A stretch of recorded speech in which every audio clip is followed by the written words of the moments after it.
Hello, everyone. Here is a number that should make Washington very uncomfortable. 65% of Patriot interceptors and nearly 40% of THAAD stocks. These are not just numbers buried in military reports.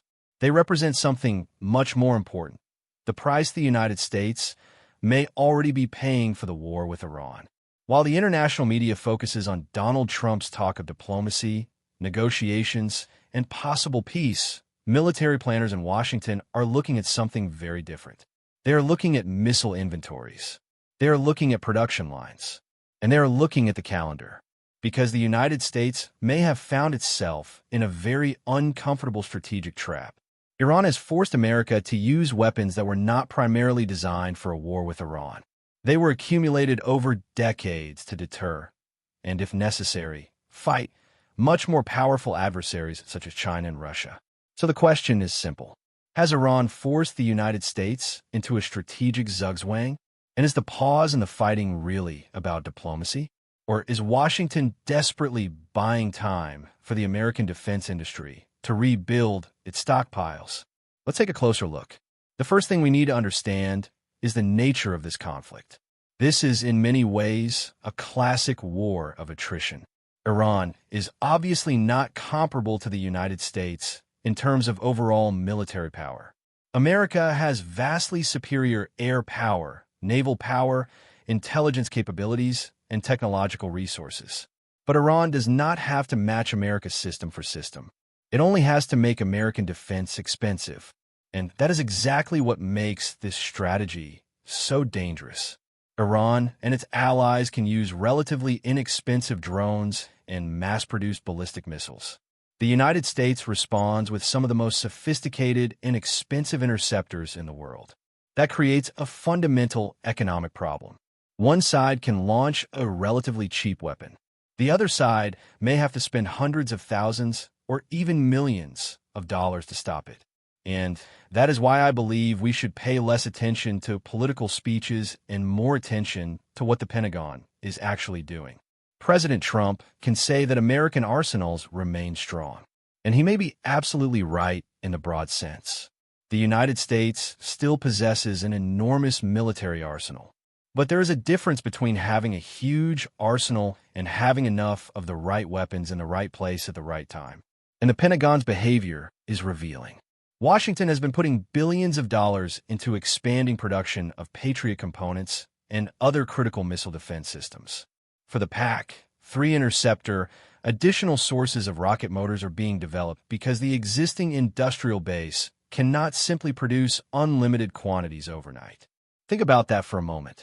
When a government says, we have plenty of weapons, but simultaneously spends billions to expand production capacity, I pay attention to the contracts rather than the political messaging, because money has a way of telling the truth. And then there's another problem.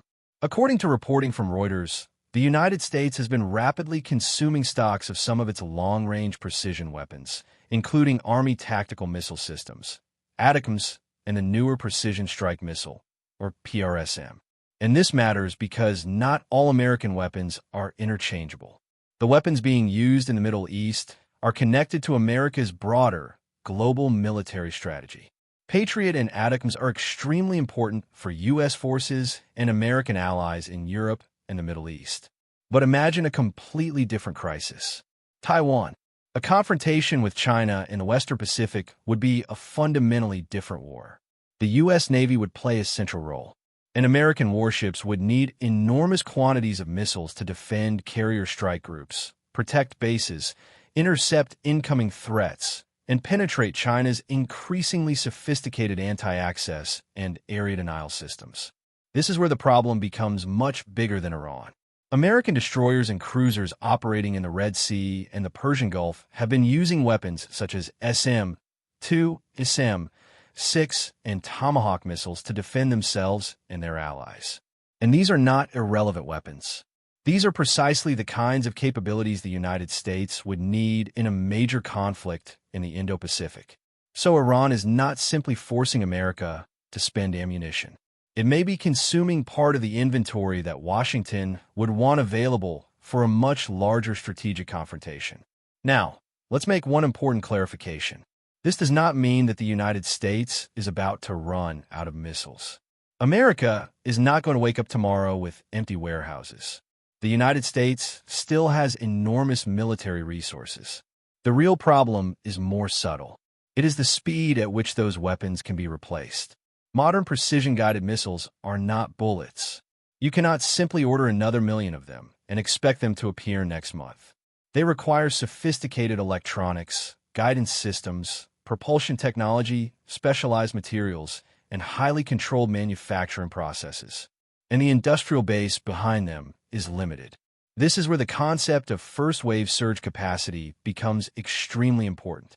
A major war against a peer competitor would consume enormous quantities of precision weapons during the first several weeks. The question is not simply, how many missiles does America have?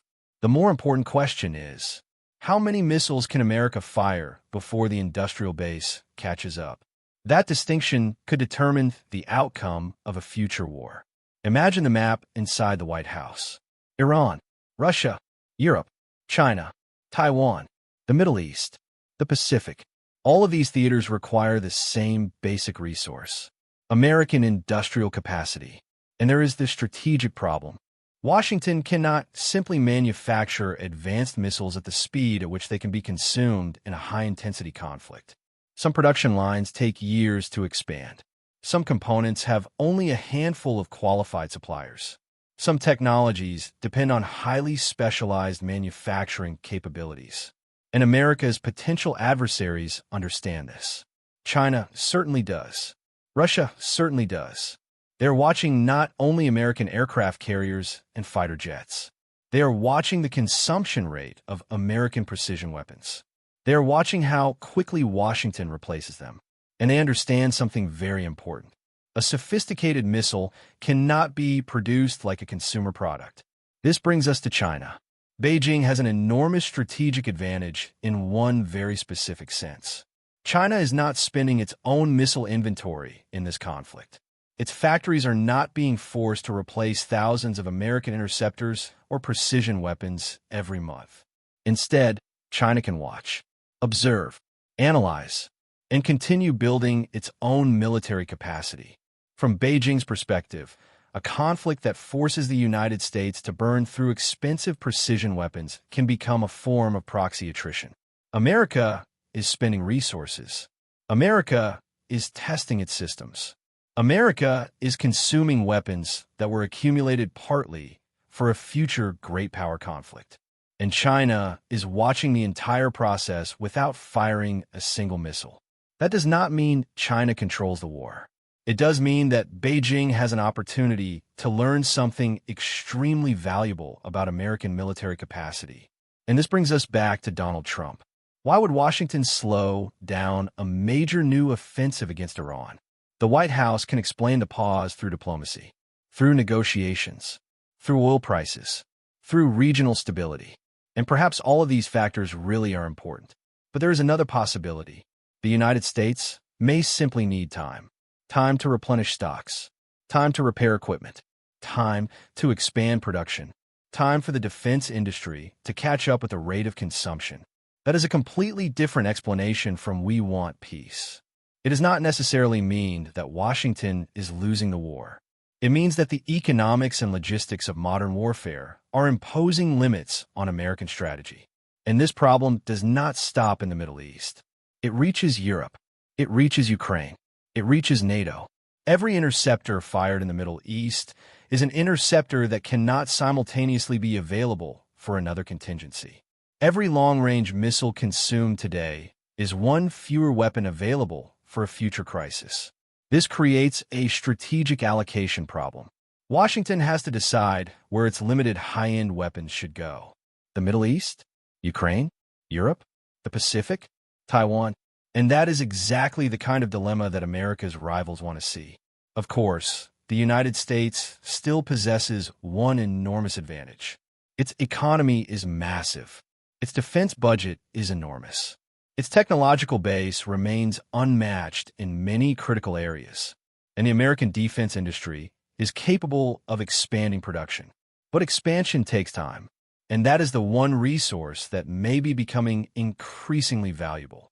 Because the real question facing Trump and the Pentagon is not, can America eventually produce enough missiles?